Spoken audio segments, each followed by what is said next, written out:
Hello dear student, welcome to online classes in HDSB। आज मैं आप लोगों को क्लास 4 का साइंस पढ़ाऊंगी, जिसमें से जो हमारा चैप्टर है वह है 11th और चैप्टर का नाम है सौरमंडल। जैसा कि हम लोग क्या कौन सा चैप्टर पढ़ रहे हैं, सौरमंडल पढ़ रहे हैं, और सौरमंडल के अंतर्गत मैंने आप लोगों को बहुत सारी बातें बताई हैं। तो आज हम पढ़ेंगे चंद्रमा एक उपग्रह है, रात्रि में आकाश में ग्रहों को देखना, पृथ्वी हमारा क्या है, एक ग्रह है, और अंतरिक्ष यान के बारे में आज हम लोग पढ़ेंगे इस वीडियो के माध्यम से। तो आप लोग इस वीडियो को ध्यान से देखिएगा और समझने का प्रयास करिएगा, ठीक है। तो सबसे पहले हम लोग जानते हैं चंद्रमा के बारे में, ठीक है। चंद्रमा एक उपग्रह है। अब उपग्रह क्या होता है, जैसे जो हमारी पृथ्वी है वह सूर्य का परिक्रमा करती है, उसी तरह से जो चंद्रमा है वो भी हमारी पृथ्वी का परिक्रमा करता है।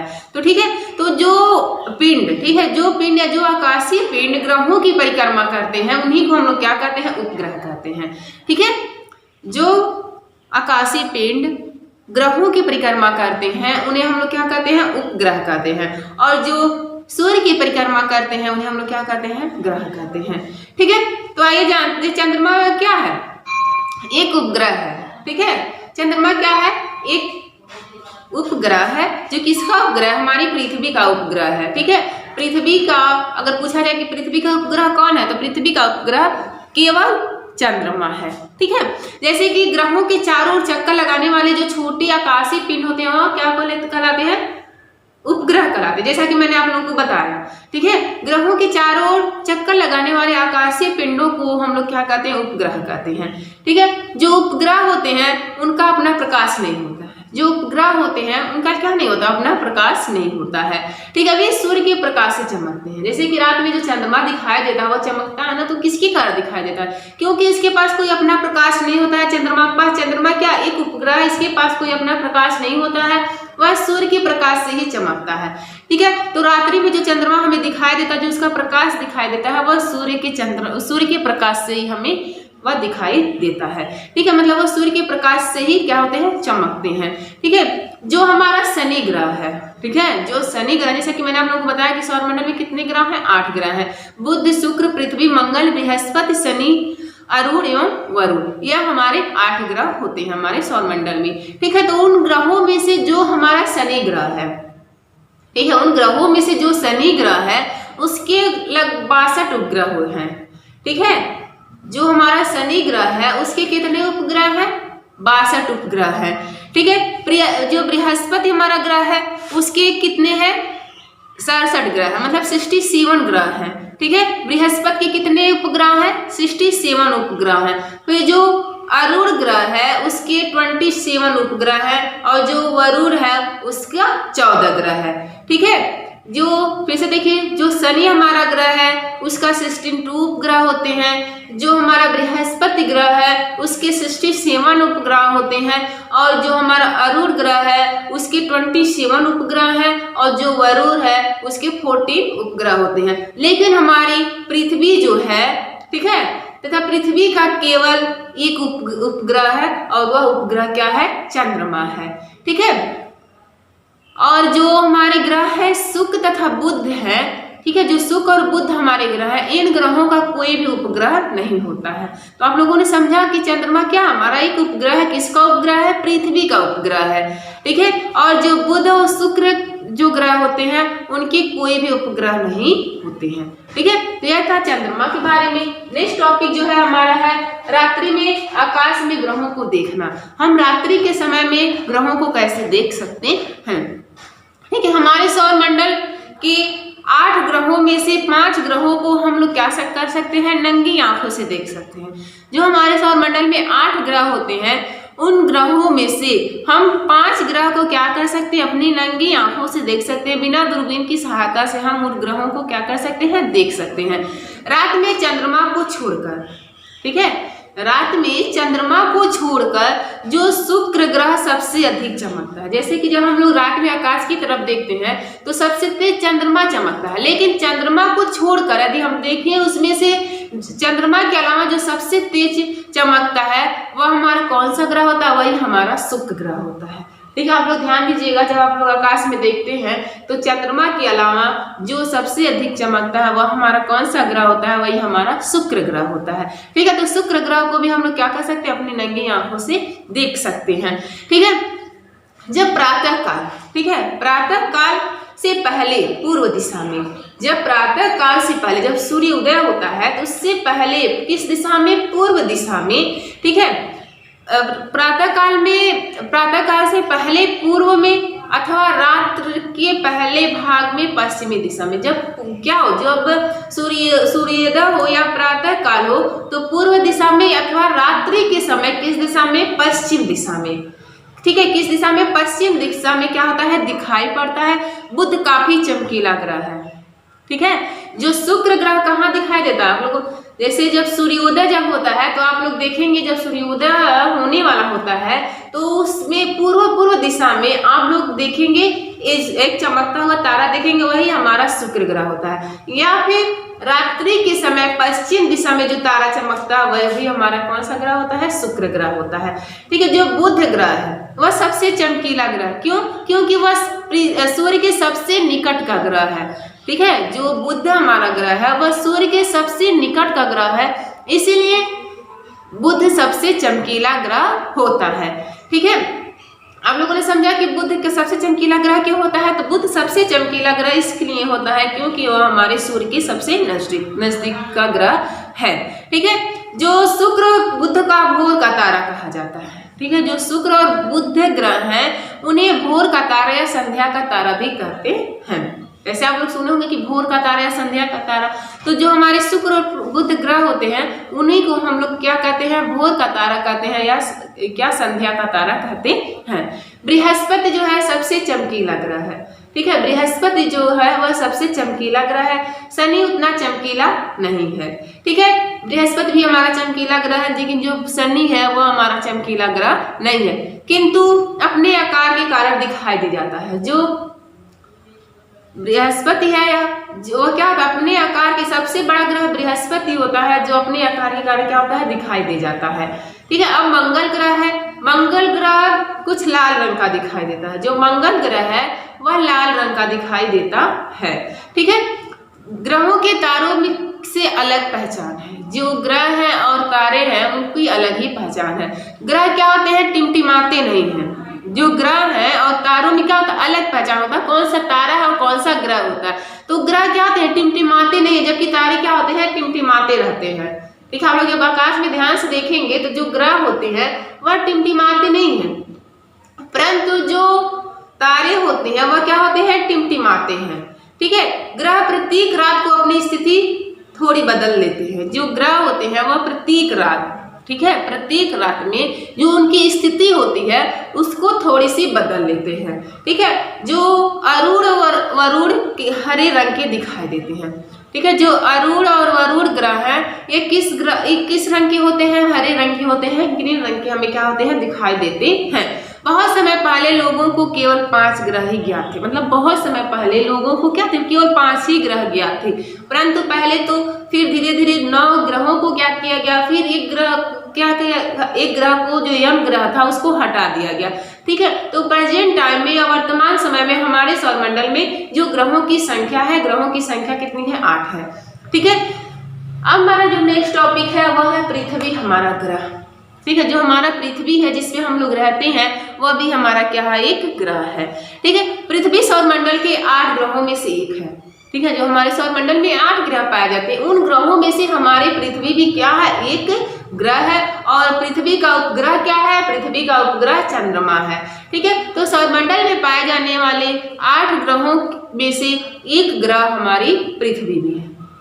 ठीक है, चंद्रमा से देखने पर, ठीक है, चंद्रमा से देखने पर जो यह नीले रंग की सुंदर चमकदार गेंद की भांति दिखाई देती है।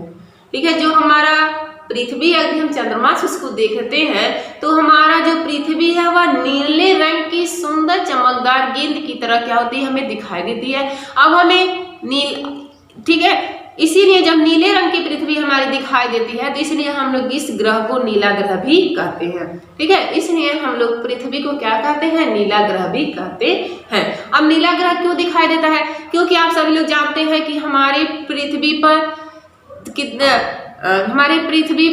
78% कितने जो जल की ज्यादा पाई जाती है, जल की अधिकता ज्यादा होती है। ठीक है, हमारे पृथ्वी पर जल की अधिकता ज्यादा होती है।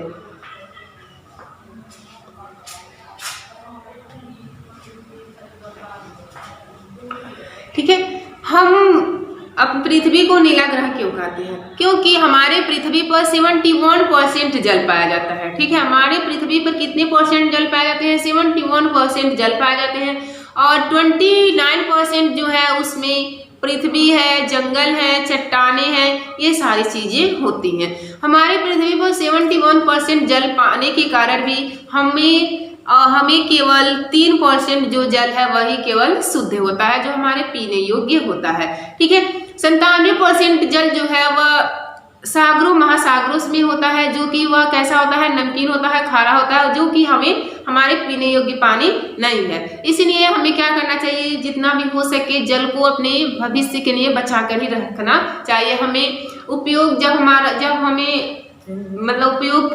जल को हम लोग उपयोग कर ले रहे हैं तो क्या करना चाहिए, हमें जल को बंद कर देना चाहिए, उन्हें इस तरह से नुकसान नहीं करना चाहिए। ठीक है, तो इसलिए फिलहाल आप लोग इतना जानिए कि पृथ्वी को नीला ग्रह क्यों कहते हैं, क्योंकि हमारे पृथ्वी पर 71% जल की अधिकता होने के कारण जो पृथ्वी है वह जल पाने के कारण पृथ्वी हमें नीले रंग की दिखाई देती है, जिसके कारण हम पृथ्वी को क्या कहते हैं, नीला ग्रह कहते हैं। ठीक है, जो पृथ्वी है वह सूर्य के चारों ओर एक परिक्रमा 365 से 1/4 दिन में पूरा करती है। ठीक है, कितने दिन में, 365 से 1/4 दिन में क्या करती है, एक परिक्रमा पूरा करती है। ठीक है, जो पृथ्वी है वह सूर्य का एक परिक्रमा 365 से 1/4 दिन में क्या करती है, पूरी करती है। यह समय 1 सौर वर्ष कहलाता है। जो यह समय है वह क्या कहलाता है, एक सौर वर्ष कहलाता है। ठीक है, मतलब 1 साल का दिन यह होता है। ठीक है, तो पृथ्वी से सूर्य लगभग, जो पृथ्वी है वह सूर्य से लगभग कितने गुना बड़ा है, 10 गुना बड़ा है। ठीक है, पृथ्वी से सूर्य, जो सूर्य है वह पृथ्वी से लगभग 10 गुना क्या है, बड़ा होता है। ठीक है, यदि सूर्य ना होता तो पृथ्वी पर कुछ भी नहीं होता। ठीक है, यदि सूर्य ना होता तो पृथ्वी पर कुछ भी नहीं होता। सूर्य के प्रकाश के बिना यहाँ हर समय क्या होता, अंधेरा रहता है। यदि सूर्य का प्रकाश नहीं रहता तो क्या होता, हमें हर चीज अंधेरा होता है, यहाँ पे हमें कुछ भी दिखाई नहीं देता। ठीक है, यहाँ पर समय अंधेरा रहता, पृथ्वी बहुत ठंडी होती, पौधों भी अपना भोजन नहीं बना पाते। ठीक है, तब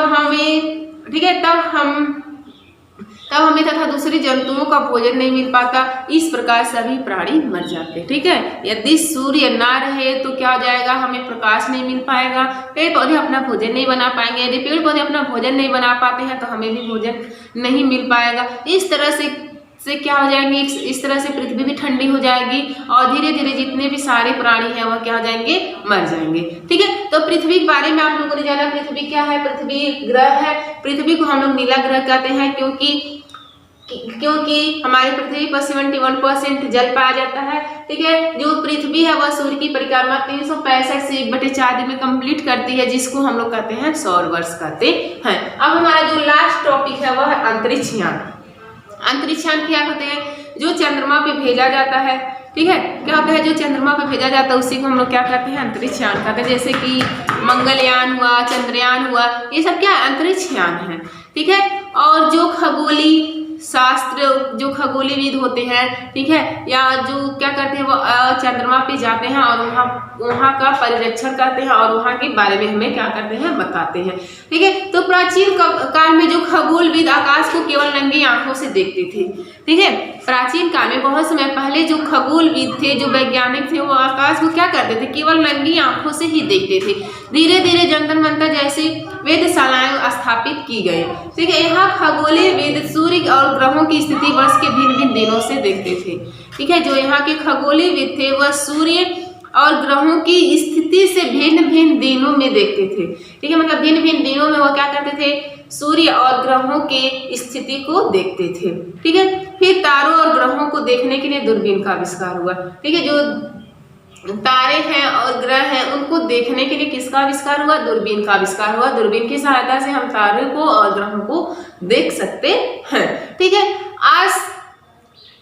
आज तो आकाश में दिखने के लिए बड़ी शक्तिशाली दूरबीन उपलब्ध है। ठीक है, जो आज का समय, जो प्रेजेंट टाइम का समय है, उसमें आकाश को दिखने के लिए बहुत ही शक्तिशाली दूरबीन उपलब्ध है। ठीक है, किंतु इनसे जितनी सूचनाएं मिलती हैं वैज्ञानिक उससे संतुष्ट नहीं होते। जो हमारी दूरबीन है, जिसकी सहायता से हम लोग आकाश में देखते हैं, उनसे जो भी हमें सूचनाएं मिलती हैं, ठीक है, उससे जो हमारे वैज्ञानिक हैं वह संतुष्ट नहीं है। ठीक है, क्या है, संतुष्ट नहीं होते हैं। विशेष रूप से बनाए गए अंतरिक्ष यान, जिसे स्पेस प्रोब कहते हैं। ठीक है, जो विशेष रूप से बनाए गए अंतरिक्ष यान है, जिसका नाम क्या है, स्पेस प्रोब है। ठीक है, अंतरिक्ष में भेजे जाते हैं। ठीक है, उस यान को क्या किया जाता है, अंतरिक्ष में भेजा जाता है और यह मानव रहित होते हैं। ठीक है, इनमें मानव रहित मतलब यह केवल एक तरह का यान होता है, अंतरिक्ष यान होता है, इनमें मानव नहीं होते हैं। ठीक है, उन्हें क्या किया जाता है, आकाश में भेजा जाता है। इनमें से कुछ ग्रहों के निकट से गुजरते हैं। जो यह होते हैं वह ग्रहों के कुछ निकट से होकर गुजरते हैं, कुछ इनकी परिक्रमा करने लगते हैं। ठीक है, कुछ निकट से गुजरते हैं और कुछ क्या करते हैं, इनकी परिक्रमा करने लगते हैं। तो कुछ उन पर क्या कहते हैं, कुछ उन ग्रहों के निकट से गुजरते हैं, तो कुछ उनकी क्या करते हैं, परिक्रमा करने लगते हैं, तो कुछ उन पर उतर जाते हैं। ठीक है, इनके द्वारा लिए गए जो चित्र है तथा इनकी जो सूचनाएं है अंतरिक्ष केंद्रों से मिलती है। जो यान भेजा जाता है उसके द्वारा लिए गए चित्रों से और उनकी सूचनाओं को कहाँ पे, अंतरिक्ष केंद्र जो होते हैं वहां पे क्या होती हैं, मिलती रहती हैं, जिनका वैज्ञानिक अध्ययन करते हैं। इन सूचनाओं को क्या करते हैं, वैज्ञानिक अध्ययन करते हैं और इससे हमारे सौरमंडल तथा ब्रह्मांड के बारे में अधिक जानकारियां प्राप्त हो सकती हैं। इसकी सहायता, जो अंतरिक्ष यान, इनकी सहायता से हमें जो हमारा सौरमंडल है या जो हमारा ब्रह्मांड है उनके बारे में हमें क्या होती है, जानकारियां मिल सकती हैं। तो अंतरिक्ष यान के बारे में आप लोगों ने जाना अंतरिक्ष यान क्या होता है। तो इसी तरह से यह चैप्टर आप लोगों का समाप्त हो गया। आई होप ये वीडियो आप लोगों को अच्छा लगा होगा और समझ में भी आया होगा। Thank you.